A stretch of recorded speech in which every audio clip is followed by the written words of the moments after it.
នេះខ្ញុំតំណាងឲ្យក្រុមលេខ8ឈ្មោះ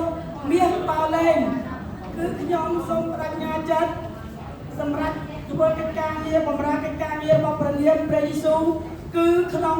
មួយសប្តាហ៍ម្ដងក៏គឺក្នុងមួយសប្តាហ៍4ថ្ងៃគឺខ្ញុំសម្រេចការដើរ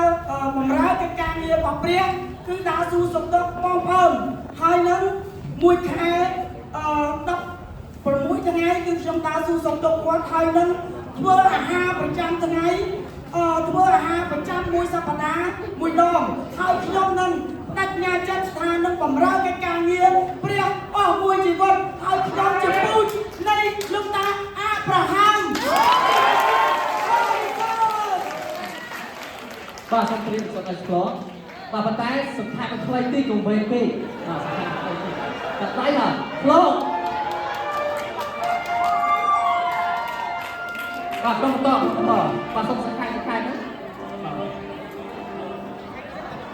ទៅយើងវែងពេកឆ្លងទៅលេងទៅតាមតាមខុសដែរ